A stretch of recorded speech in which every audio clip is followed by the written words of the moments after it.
तो hello friends, welcome back to my YouTube channel. तो आज के वीडियो में हम लीड कोड का डेली क्वेश्चन सॉल्व करेंगे, जो कि अपना टाइम बेस्ड की वैल्यू स्टोर। देखो, तो समझते हैं क्वेश्चन में दिया क्या है। तो क्वेश्चन तो पढ़ लेना, मैं समझा देता हूँ क्या है। इसमें बेसिकली अपन लोग को एक टाइमलाइन मैप, एक डेटा स्ट्रक्चर अपन लोग को क्रिएट करना है, जिसमें टाइमलाइन टाइम मैप क्लास का ही नाम है। तो ये कंस्ट्रक्टर है, तो जो ऑब्जेक्ट को इनिशियलाइज करने का काम आएगा। एक सेट फंक्शन बनाना है, गेट फंक्शन बनाना है। अब सेट फंक्शन कैसे बनाना है, गेट फंक्शन कैसे बनाना है, वो इसमें समझाया है, वो मैं बता देता हूँ। तो उसको समझते हैं एग्जाम्पल से। जैसे उन्होंने ये दिया है, तो सेट में अपने पास तीन वैल्यू आएंगी, की, वैल्यू और टाइम स्टैम्प। ठीक है। की के करस्पॉन्डिंग अपनी क्या स्टोर हो जाएगा सेट करने पे, वैल्यू स्टोर हो जाएगी, कॉमा टाइम स्टैम्प स्टोर हो जाएगा। ठीक है। ये अपना सेट फंक्शन करेगा। और गेट फंक्शन क्या करेगा, गेट में अपन लोग की बोलेंगे और टाइम स्टैम्प, उस टाइम स्टैम्प पे क्या वैल्यू है। तो अपन लोग क्या करेंगे, उस की पे जाएंगे, की सर्च करेंगे, उस की में पर्टिकुलर टाइम स्टैम्प जो आया है इनपुट में, वो टाइम स्टैम्प पे जाके उसकी वैल्यू रिटर्न करेंगे। ये अपना गेट फंक्शन कर रहा है। तो ये बेसिकली क्वेश्चन है।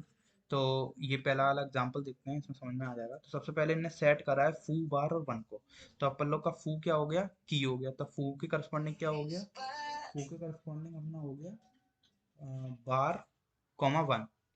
ये वैल्यू है बार, और वन क्या है, time stamp. One time stamp पे आया है। टाइम मतलब कोई भी वैल्यू अलग डिफरेंट टाइम स्टैम्प पे ही आएगी।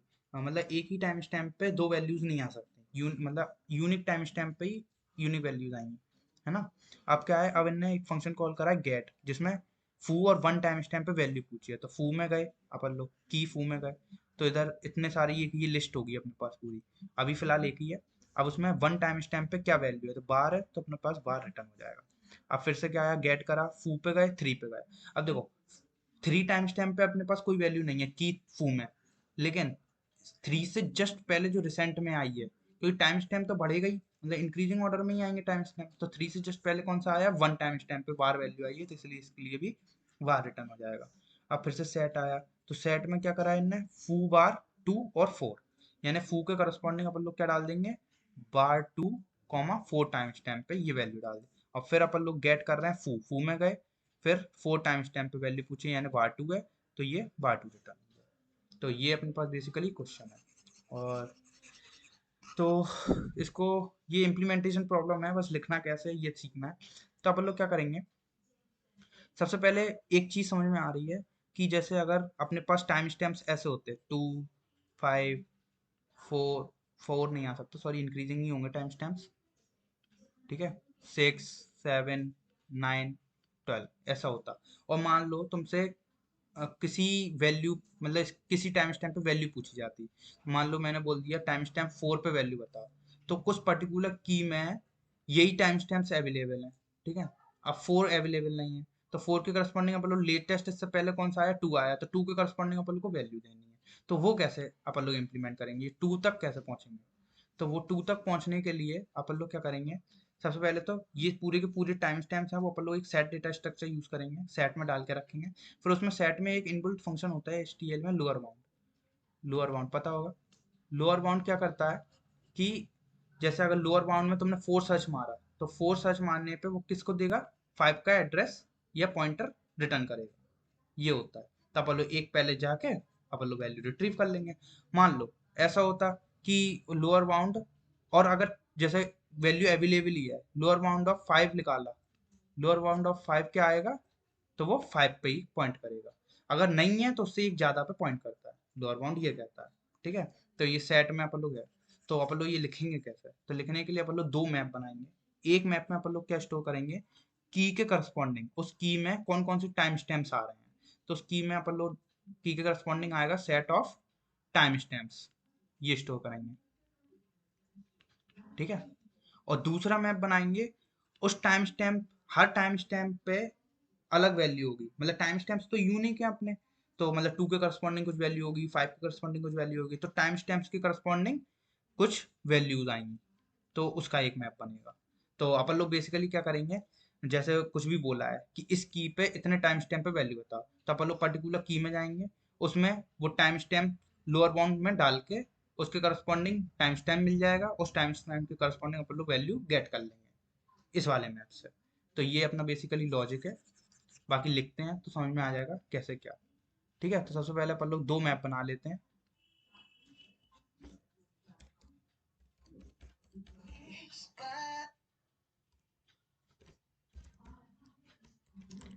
इसमें क्या आएगा, की के करस्पॉन्डिंग, की मतलब स्ट्रिंग के corresponding time stamps, set of time stamps, तो सेट बना लेंगे इंटीजर का। ये MP1 ले लो। एक और मैप बनाते हैं।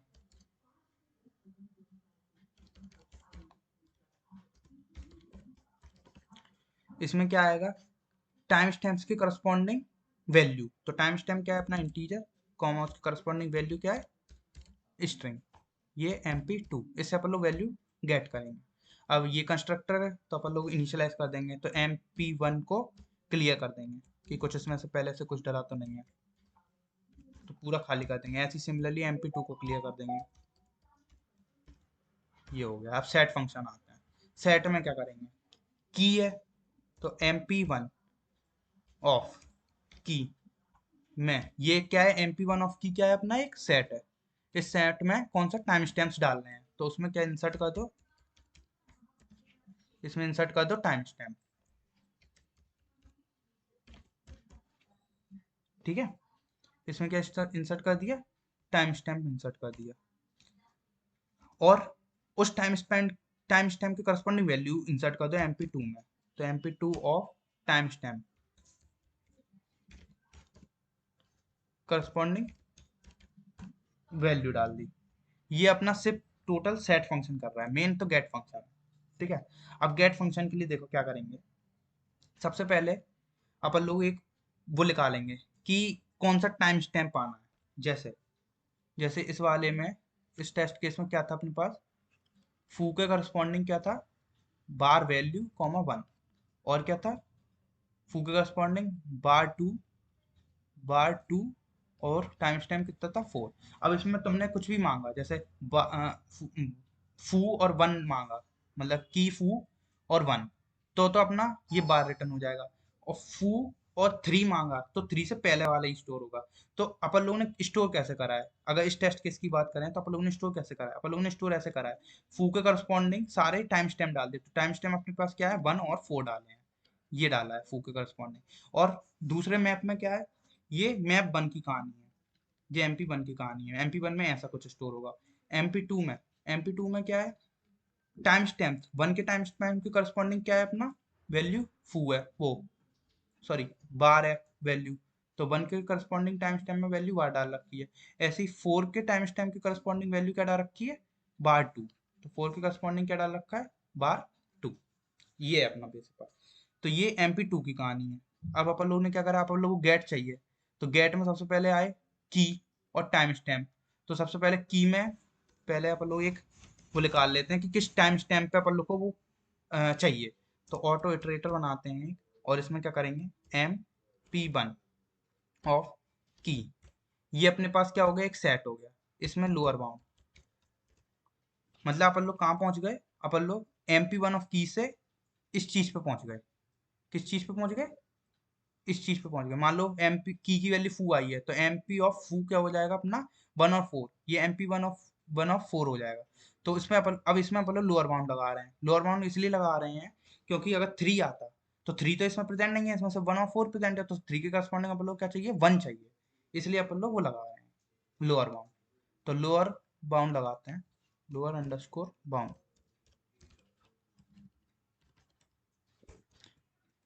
Lower bound. और इसमें क्या करना है, वैल्यू क्या डालनी है, टाइम स्टैम्प।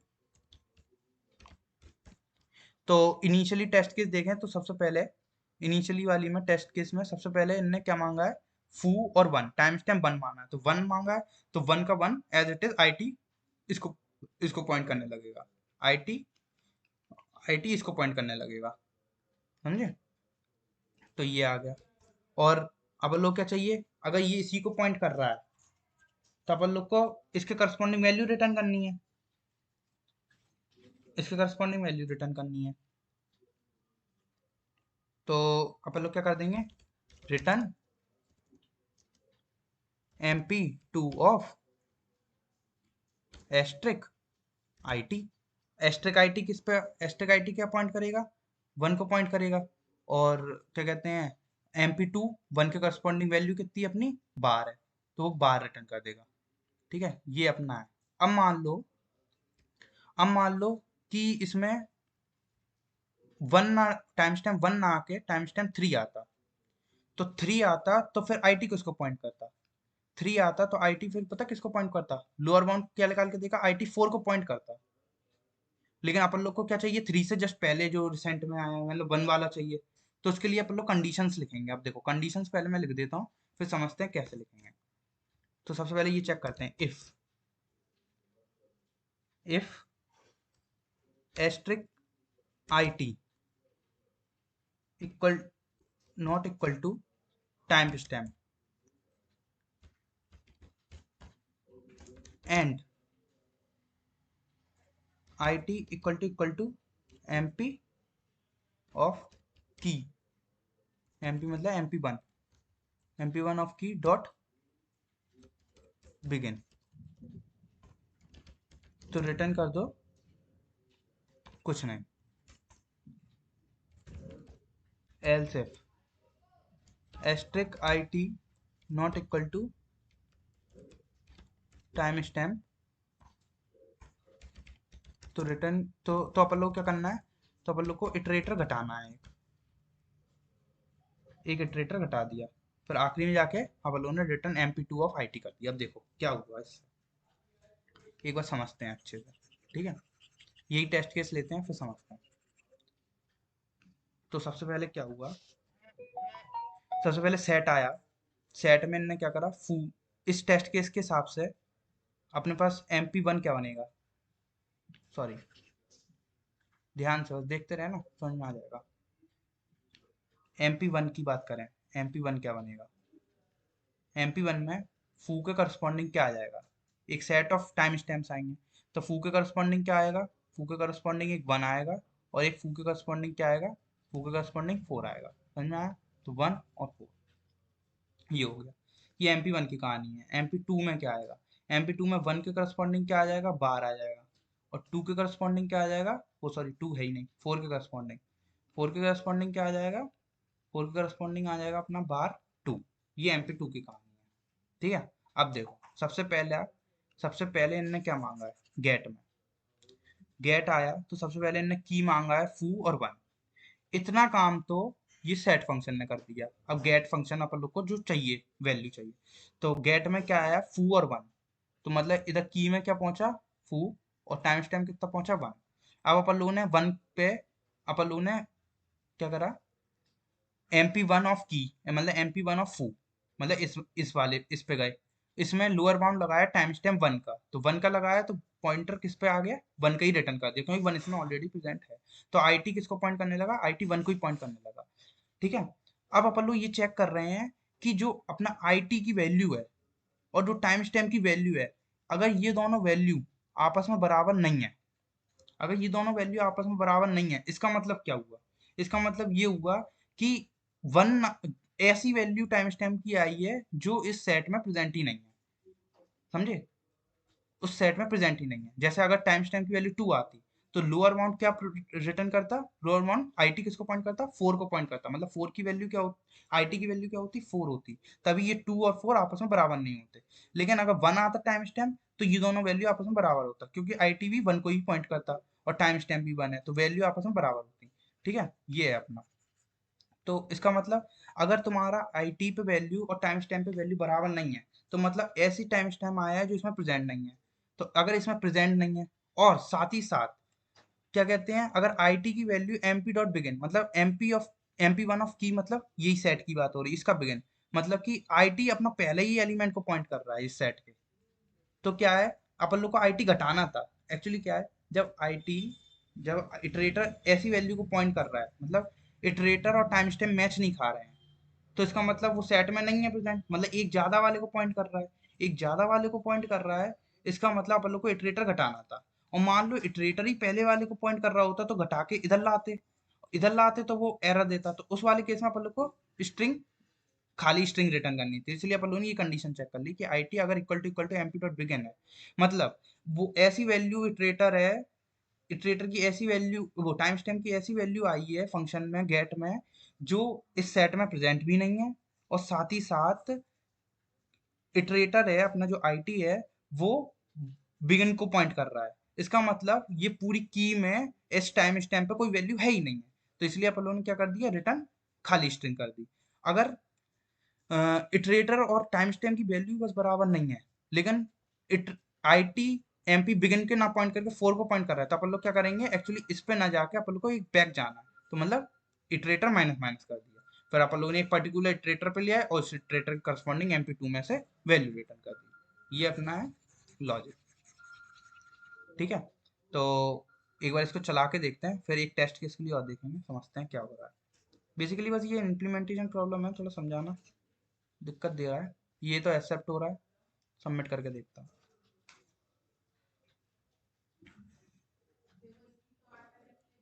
देखो ये चल गया। ठीक है, अब एक बार और समझते हैं, अच्छे से कोड लेते हैं, फिर अच्छे से समझते हैं क्या हो रहा है। ये है अपना, देखो अब मैंने एक इनपुट ले रखा है, अच्छा इनपुट है, उससे समझते हैं। ठीक है, ये ऊपर के मैंने इनपुट, तो सबसे पहले सेट में क्या हो रहा है, लव वैल्यू हाई और टाइम स्टैम्प 10। तो मतलब अपना लव एक एम पी वन है और एक एम पी टू है। ठीक है ना, एम पी वन क्या कर रहा है, अपना की के करस्पॉन्डिंग सारे टाइम स्टैम्प स्टोर कर रहा है, और एम पी टू क्या कर रहा है, टाइम स्टैम्प्स के करस्पॉन्डिंग वैल्यूज स्टोर कर रहा है। ठीक है, तो लव अपना की है, उसके करस्पॉन्डिंग क्या आ गया, उसके करस्पॉन्डिंग आ गया अपना टाइम स्टैम्प 10। ठीक है, फिर 10 के करस्पॉन्डिंग क्या आ गया, वैल्यू हाई। अब एक और अगला टाइम, अगला सेट फिर से करा, लव लव मई टाइम स्टैम्प कितना आ गया, 20 आ गया। ठीक है, और 20 के करस्पॉन्डिंग क्या हो गया, एम पी टू में लो वैल्यू है, तो ये स्टोर हो गया। अब क्या है, अब गेट कर रहे हैं, देखो गेट में अपने पास की आई अपनी लव, और टाइम स्टैम्प आया 5। देखना, तो जैसे ही अपन लोगों ने गेट फंक्शन कॉल करा, सेट ने तो इतना काम कर दिया, इतना बना दिया अभी तक। ठीक है, जब जब सेट हो रहा है तो अपन लोग एम पी उस की में जाके इंसर्ट कर दे रहे हैं ये टाइम स्टैम्प, और एम पी टू में उस टाइम स्टैम्प के करस्पॉन्डिंग उसकी वैल्यू इंसर्ट कर दे रहे हैं। ये सेट फंक्शन होगा, सेट फंक्शन तो आसान है, समझ में आ ही रहा होगा। ठीक है, अब गेट फंक्शन देखते हैं। इसमें गेट में सबसे पहले इन्होंने दिया है लव, मतलब की आई है लव, और वैल्यू वो टाइम स्टैम्प आया अपना 5। तो सबसे पहले अपन लोग क्या कर रहे हैं कि लब में गए, एम पी वन ऑफ की मतलब ये सेट पे पहुंचे।